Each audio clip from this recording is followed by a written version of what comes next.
Underwriting deals is such a major pain point for people. Most don't want to do it, and the people that are good at it are few and far between.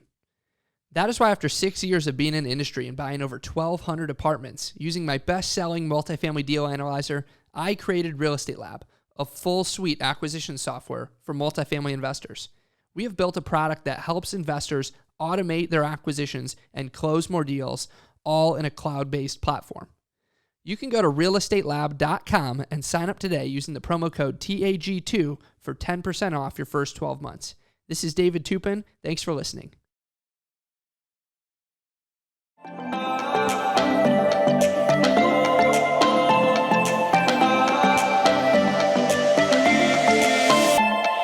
Welcome to the Apartment Guys, where we dive deep into all things multifamily investing. Our mission is to educate, inspire, and empower real estate investors to reach their highest potential. Each week, host Tate Seamer interviews high-level guests from all over the industry who are sure to bring valuable, actionable ideas that will propel your career to the next level. Whether you're just starting out or a seasoned investor, you are in the right place. And now your host, the Apartment Guy, Tate Seamer. Welcome everybody back. Another episode of the Apartment Gurus coming at you right now with myself, Tate Seamer, and the one and only Chelsea Garber. Chelsea, how are you? I'm doing fabulous. Just got back from Dealmaker Live in Dallas and excited to have been there with some of our colleagues, friends. Although you were a bit under the weather. I sat that one out totally. Hopefully represented team Greenlight well. Yeah. So Dealmaker Live is a national conference that happens every year. Michael Blanc puts it on. We have no official affiliation with Mr. Blanc or his programs or anything, but we do love this particular conference. Chelsea and I met at this particular conference in 2019. So big things can happen when you go to these conferences. And listeners, if you haven't been to a national conference, whether it's Dealmaker Live or Jake and Gino's Multifamily Mastery, which happens in November, I believe, this year, or Joe Fairless's Best Ever Conference. Rod Cleef has a conference at least once a year. These are when you've got hundreds of people in the room that are, looking to sync up on deals, on capital, on networking, on resources. Like, it's powerful and it can really move the needle, like I always say, in your business, and make a big difference and make a big impact in your business. And, Chelsea wouldn't be here. Well, we probably would have met along the way somewhere, and who knows what would have happened. But if it hadn't been for us both being at a conference and both paying however many hundreds of dollars or whatever it costs to be at the conference and to fly there and the hotel and everything else, and look what happens. So Chelsea got to actually attend the conference that we went to. I, however, was incapacitated in my room due to some yucky flu bug that came around. But I'm 100% better now, and Chelsea held the fort down for us. And from what it seems like, you did an amazing job representing Greenlight and networking, Chelsea. Yeah, no, it was great. And of course, we all missed you.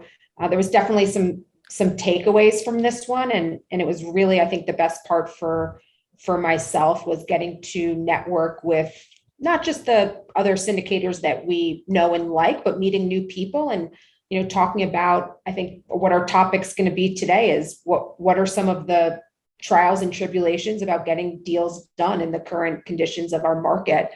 So we shared a lot of stories and, things that were working or not working. And there was definitely a general theme that was going on. So I'll be excited to, talk with you and have our audience hear a little bit more what's going on, not only at Greenlight, but I think on a national level right now. Yeah. So, and that's a great segue into today's topic, so to speak. And really it's what everybody's talking about trying to navigate, trying to negotiate through. And that's basically the challenge of doing deals in the current environment, which is quite different than it was 2 to 3 months ago, even. And, we're recording this on June 6th of 2022. And depending on when you're listening to this, things may have changed even more, probably have. But up till now, we've experienced a huge spike in interest rates across most of the programs that, whether it's agency, bank loans, life insurance loans, et cetera, bridge loans, bridge programs. We've seen the cost of that debt really spike to the point that it prohibits doing some of the deals that otherwise would have been good deals, say 4 months ago. In addition, lenders are pulling back on leverage, on how much they're willing to lend against the purchase of properties. So you're having to go out and raise more equity, which is more expensive than debt, of course. So that changes your metrics on whether a deal is going to be doable or not. And then you've got kind of like the risk, so to speak, of looking ahead at uncertainty really in the market. Like we're pretty sure that the Fed's going to raise interest rates a handful more times at least this year. So we underwrite that into any scenario that we're looking at. And, there's geopolitical factors that are total, like nobody has a crystal ball on some of the political and, international relations that, whether it's Russia or the price of oil due to Russia, like all of those things are uncertain right now. And there's a fair amount of like, I don't know, I don't want to say anxiety, but it's definitely a very different,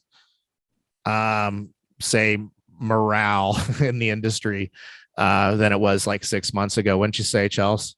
Yeah, I would agree. I would also say that, the overlying theme at the conference was, of course, the topics of conversation are interest rates and is there a recession? And right. Of those topics, the bottom line was that multifamily, everybody has said it across the board, and the conferences we've been to, not just this one, multifamily is still going to be the best asset to invest in, regardless. Yep. And we know this. We say it all the time. It's not recession proof, but it is resistant. It's also a hedge against deflation. So putting money in apartments, people are always going to need a place to live. And with inflation, we're locking in fixed debt. So there's a lot of pluses.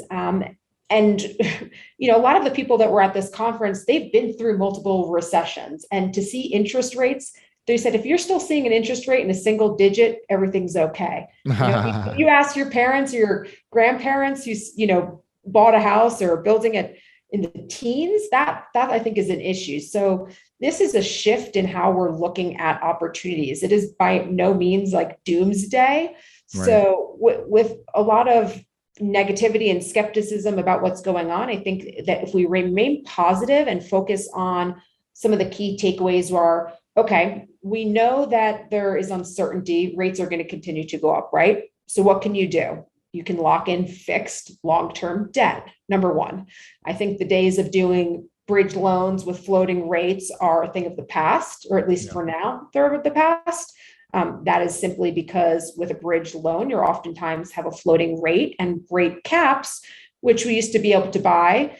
And we did at our company last year, you paid $20,000 for a rate cap is now $500,000 for a rate cap. So it still does not provide a level of comfort or certainty that you can really stress test a deal, but it's likely going to break that opportunity. So fixed long-term debt, I say is, that's a huge takeaway. And that's what we're at Greenlight focusing on for all of our acquisitions. And the other being, okay, there might be a recession on the horizon.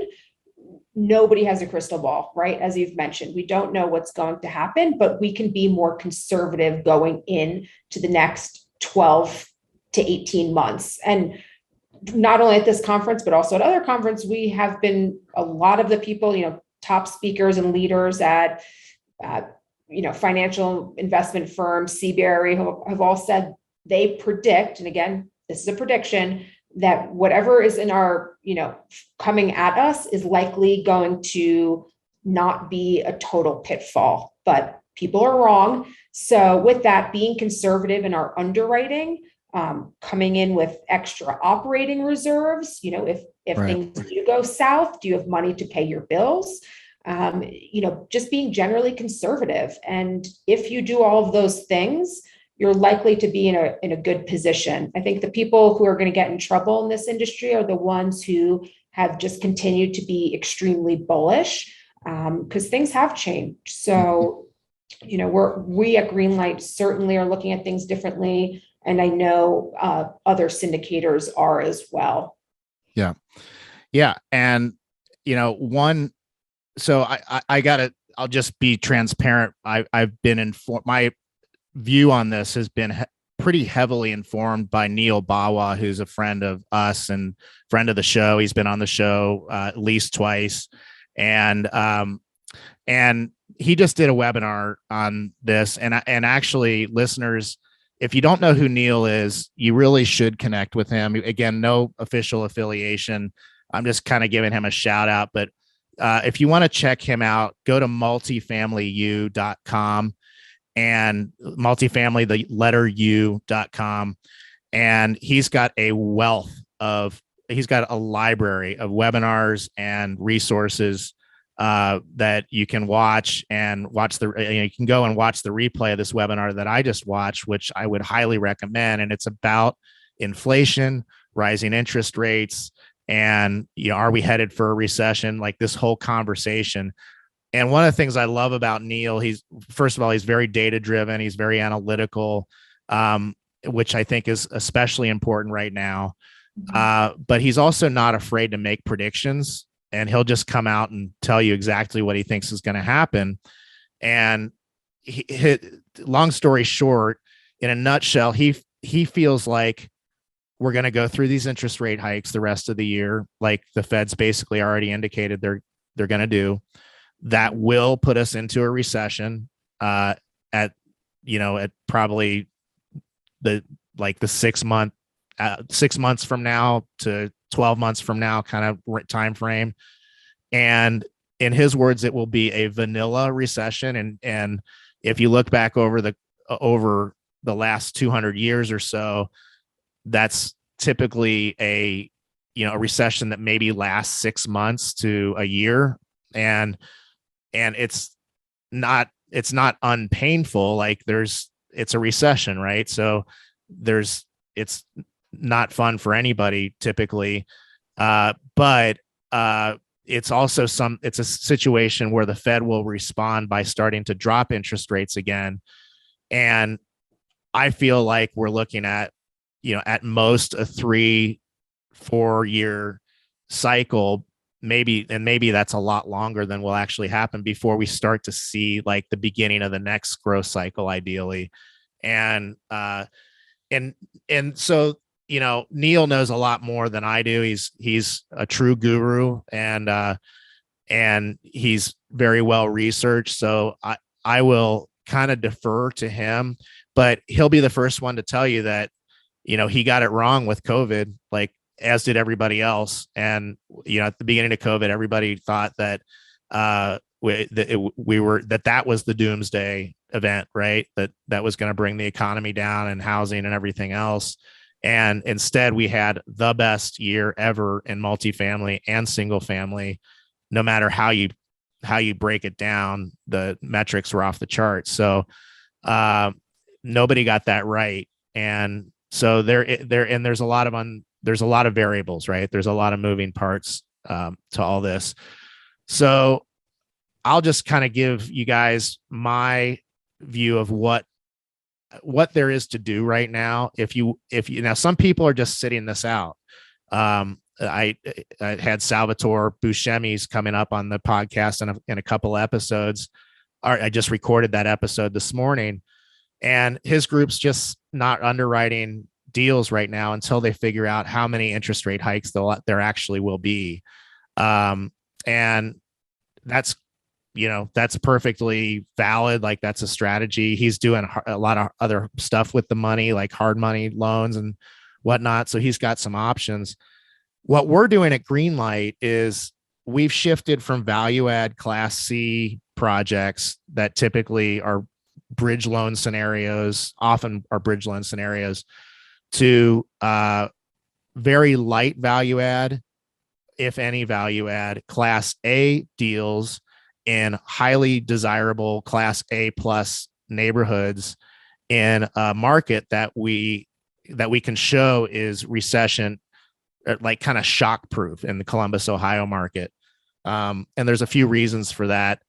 The infrastructure of the state governments there, the Ohio State universities there, hospitals. There's a lot of like economic foundational pieces in Columbus that keep it healthy, relatively speaking, when the country goes through a downturn or a recession. So, and this is like the most important thing I think to convey in today's podcast is we're not underwriting 3 to 5 year models right now. In fact, we're underwriting like 5 to 10 year models, sometimes 7. And we're really looking at like, is this a good deal over the next 7 to 10 years? Right. And I think our investors are excited and should be excited about that, because it means that they're going to be, number one, their money's going to be hedged against inflation through this inflationary period. It's going to keep great value in cash flowing real estate. They're going to get a preferred return through whatever we go through. And we're going to be well into the next cycle, predictably, hopefully by, 7 years out. So to me, that's what helps me sleep at night. Like with all the uncertainty, is knowing that we're getting into good, solid, long-term deals in great assets and great markets. And we're not banking on a whole lot of lift in terms of value add at all. And we're really just banking on keeping up with the market. Right, Chelsea?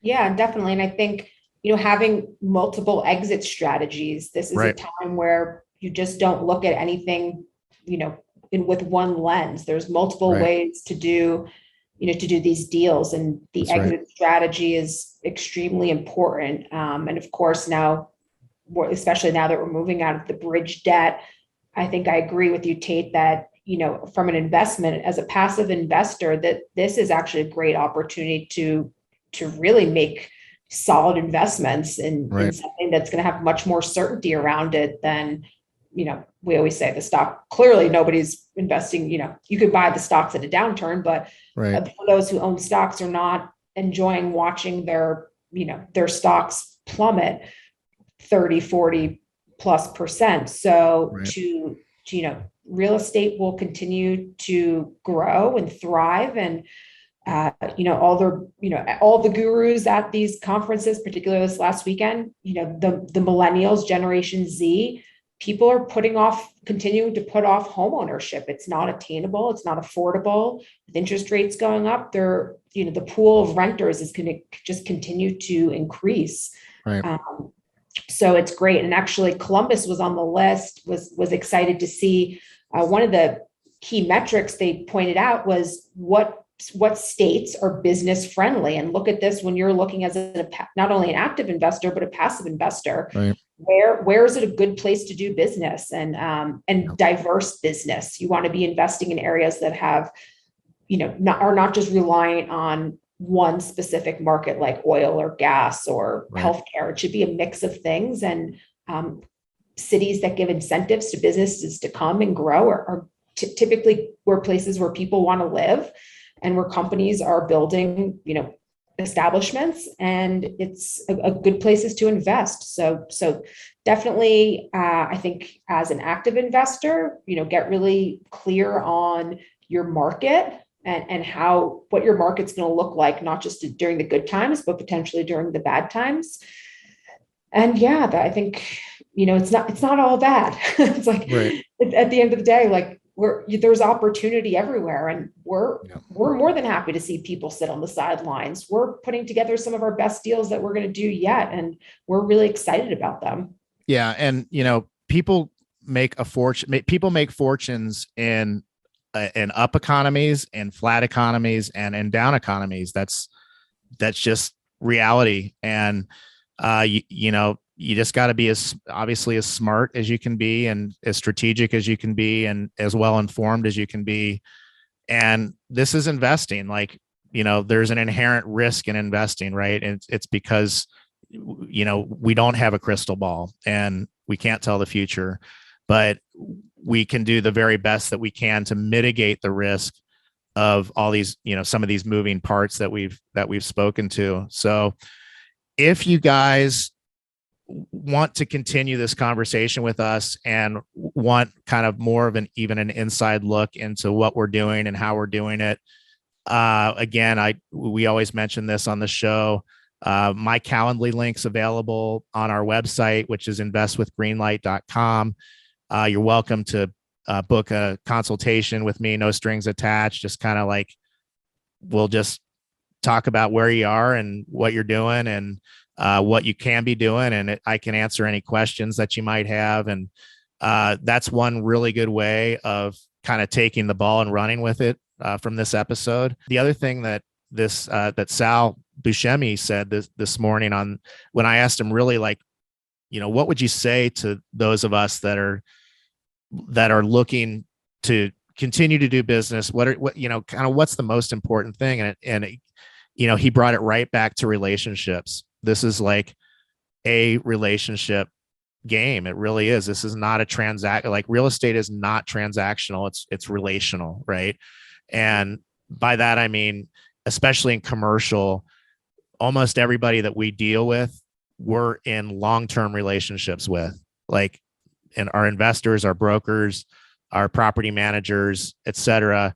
We're in the long game, and we want to bring everybody along. We want everybody to be successful with us as a result of what Greenlight's doing and has been doing. So, Chelsea, you have any kind of final parting words on what we're doing here at Greenlight and mitigating risk and whatnot? No, I think that kind of summed it up. I will mention, another takeaway from the event, coming back to the relationship side of the business. We're always looking, as syndicators, how do we get the deal done, right? And there's multiple ways to get a deal done. You can do it, within your team, co-GPs.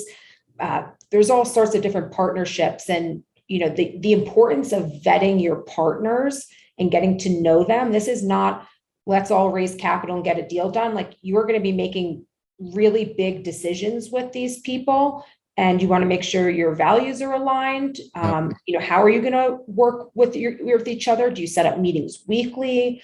What's the level of involvement? And, we've been really lucky at Greenlight to have partners who are aligned and are very much involved with, not necessarily the day-to-day operations, but they're coming to meetings and we're collaborating together to come up with, with answers to problems. And I think that's really important, because I've heard lots of stories that there's some people, they might come and bring money and get a piece of the pie, and you don't really see them. And so ask these people, ask better questions, as a GP, as an LP. Now is the time to dig, I think, a little bit deeper as things are changing. And you want to really know how's the sponsor underwriting the deal, or who's that partner and what's their level of involvement going to be, and, holding people accountable to that. So just, my takeaway would be, ask good questions. Yeah, that's a great one. We'll end it on that, asking great questions. So hope you guys have enjoyed this. Chelsea and I are trying to bring something a little different to the podcast. We're doing these weekly episodes that are maybe a little shorter. They're just generally between Chelsea and myself, although I think there's going to be some really cool co-hosting opportunities with some of our guests coming up here soon. But nonetheless, we're super grateful to have you as listeners.